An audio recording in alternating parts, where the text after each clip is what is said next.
There's CJ Stroud in a nondescript hoodie. Usually he's got a little something for us. CJ Stroud on why the pass game struggled. Yeah, first and foremost, I just want to thank my Lord and Savior Jesus Christ, man, just to have another opportunity to come out here and, play in this historical stadium. But a lot of things didn't go right offensively. We just really didn't get in the rhythm early. Missed some ops. Thought we ran the ball really well, but just weren't clicking in the passing game, and just couldn't find our rhythm. So gotta go watch the film, figure out what went wrong, and try to just get better, and actually do get better. There's no try, and really just get back to practice and just work harder. There is no try. There is only do. Is that Yoda or is it somebody else? Somebody tell me who it is. Okay. Yeah, they couldn't get into a rhythm. Obviously, he was running for his life the whole game. I think this is the danger, and this is why there's always a danger in going back and watching the film. You see some really bad things, but then you see the really good things too. And it's not dangerous for the coaches or the players. It's dangerous for me as a sports radio host who wants to bring the fire on Tuesday. You always realize it's never as bad as you thought it was. It's never as good as you thought it was. There were some very good things in that game. I was going back through and I'm watching. I'm like, oh yeah, the run game. They had some really nice examples in the first half, especially of well-blocked zone runs, of well-blocked counters, of all those things. Some of it, yes, was Joe Mixon jump cutting his way to safety after somebody had blown a block. But there were also some really good examples of it. I saw somebody earlier say they need to abandon the zone run game. You're just playing against a team in the Packers or any of the other various top offenses in the league that do great with zone running. This offensive line, man, look, yes, run a counter, run a wham every now and then, do all that stuff. They're not built to be a man blocking. You want to run duo with this crew? You think you're going to get push off the line of scrimmage? It's everything these guys can do not to get knocked back 2 yards on goal line stands. So I like it's sink or swim with the zone run at this point. Somebody also asked, what can they do or how much can you expect a position group to improve over the course of a season? If they have a good coach, I think you can expect a lot of improvement. Bill Belichick's teams were famous. I say famous. For me, they're famous in my mind that I would watch Belichick defenses at the beginning of the season, and I would think, like, these guys suck. Oh, this defensive line is atrocious. And then midway through the season, I'd check back in on them, and I'd be like, who the hell are these guys? These can't be the same players, right? But they were. They were well coached. So it comes down to, can Chris Strausser block him up? Some of it is Juice Scruggs as a rookie, a young center, first year as a full-time center, getting more assertive and more precise, I think, with his calls. There's just still too much confusion, especially on the road, at getting the calls out. I think that's why you see the miscommunication sometimes. Okay, why are the back and the offensive tackle blocking the same guy? Somebody didn't get the call, or the call wasn't relayed to him, and now you're screwed. And that's kind of out on the periphery too. The offensive tackles and the running backs don't always hear the check from the center if he's making the call. That stuff can get ironed out. That can get better. It's a question as to whether Chris Strausser is the guy to do it or not. Remember when Jeff Saturday took over as head coach of the Colts? Remember that fiasco? It was a fiasco in terms of team success, but their offensive line actually got better. I think having Jeff Saturday in there, probably coming in and being able to 35,000-foot view it and say, all right, look, you got this is the value of consultants.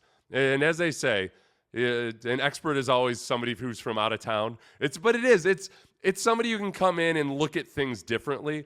And at this point, yeah, maybe it's a matter of bringing in the right consultant to just 80-20 this thing and say, look, these are the 20% of the issues that are causing 80% of your problems, and just do that. And maybe it's as simple as that. But yeah, I think there is hope for them. So the question is, could you take us through the last drive of the game, which was, again, it was a nice drive. It was like 12 plays. Joe Mixon's last 4 runs, he was stuffed every single one of them. But it was a 13-play, 45-yard drive that took up 6 minutes and 27 seconds of clock. I just try to execute every play that I can, that I get called. I really don't know the philosophy right then and there. I'm trying to talk to D'Amico, but I really can't get over there. But, what it seemed like we were trying to just run out the clock and then, try to kick a field goal before, we ended up, having to throw the ball on third down and, then give them the ball back with a minute and like 40 left. So, I think that it was a good plan. Just got to execute better. Oh, well, what are we doing here? I just CJ.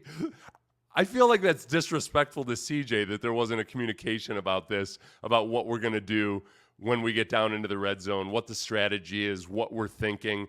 That helps inform the quarterback in certain situations, just as a reminder. And on the headset, Bobby Slowick could remind CJ of, hey, at this point, all right, on third down, they'd have been better off there with CJ just taking a sack or trying to run himself than completing that ball out of bounds there. So with not knowing what the strategy is or what your plan is, I think it makes it more difficult for your quarterback to operate. And I'm kind of surprised, dumbfounded that he wouldn't know what the strategy was and that he wasn't informed of it. All right. They got to run the ball better. If they're gonna call runs, you got to run the ball better. But then, I tweeted it out after that second down play. I was like, oh, they're gonna pass, aren't they? And if it's something over the middle, or if it's a screen or something where it's a really high chance of a completion, maybe you squeak it out for a first down, but you're also running extra clock. Maybe then, just that choice. And Tank was the cornerback was up on the ball. Maybe CJ thought he was going to bail. I don't know. I mean, they didn't necessarily specifically call an out on that play, but based on the coverage, that's what ended up happening. I don't know. Like even before that play. All right, CJ, we need to keep the clock running. Just be sure, if you have to, just pull it down and run. Take a sack. Do whatever. Like it just does that take? Was that 2 seconds that in the time allotted to actually talk to your quarterback? Okay, so this question was on what Green Bay did well on defense. Okay. They rush as one. They have a lot of twist game up front. So the more, they twist and turn, we just got to, set with a little depth and, just try to level it off. But, I thought they did a good job of just, sending their stunts. And we just got to be better in protection. And I got to be better getting the ball out on time. It's a multitude of things. I think the teach tape for me, if I were to watch the Packers defense and say, hey, Texans defense, do a little bit more, do it more like this. Green Bay does an excellent job of disguising their blitzes and not showing blitz. You saw multiple times linebackers coming from relatively deep, waiting for the running back to leave. I mean, there were a couple where CJ was under pressure. The linebacker timed it perfectly to where one of the interior offensive linemen had his eyes locked on an area of the field where there were no threats. The running back leaves, linebacker blitzes. And the Texans defense yesterday, they showed some of the bad habits that youthful defenses sometimes have, which is they get a little too antsy and they start crowding the line of scrimmage.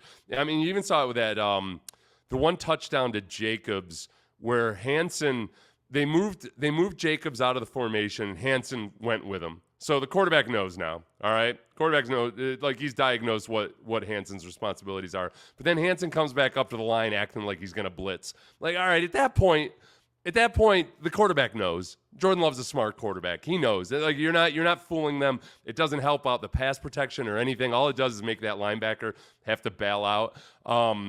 And that's not precisely what I'm talking about. There were a couple instances yesterday. I saw one where Jalen Petrie was just getting real eager and got up. They changed their protection. Boom. There you go. Next level as a defense, and I don't think they're close to this yet, is that when you realize you've been found out, you change your responsibilities with another defensive back or with another blitzer or something, but the Texans defense isn't there yet. But just the Packers do a really good job of holding their water. And against an offensive line that isn't quite mentally dialed in, it really mind bleeps them, as you saw yesterday. I felt he played great. On Joe Mixon. Played really good. There you go. So this is on the importance of Tank Dell being more involved. Yeah, I think it's very important. We got to find a way to try to get him to rock, and early and often, and then, go from there. So I think, that's got to be a focus for us. Not only just him, but, just the whole offense. Just getting the offense clicking early. So that's really my job, and my job to give the ball out on time and to where it's supposed to go. So yeah, that definitely got to be fixed. I think the one big thing that I've been disappointed in is just the lack of a real quick game, especially when you got guys like Stephon Diggs and Tank Dell that could be like tracer bullets over the middle of the field. Some of it boils down to protection on a lack of the deeper stuff. I think even when, if the Texans tried to send all verticals down against zone, I don't think they can trust that CJ Stroud's going to be protected long enough to do it. And that Diggs also he's not the deep threat he once was. I think that's clear. So, when Tank is operating in conjunction with Nico, that creates, Nico on a deep ball creates space for Tank Dell and vice versa. I don't think you necessarily have that with Stephon Diggs anymore. So you got two smaller receivers who are lightning quick in the shorter area, but teams are dialed into that, and they're showing a lot of flack in the intermediate area, and then the pass protection's breaking down along the way. Because there should be, man, when teams are up at the line showing those sim blitzes, there's pockets, there's opportunities behind there. You just got to get guys out on routes faster. And that ultimately, okay, is Bobby actually scheming that stuff well enough and adjusting to it? 3 points in the second half.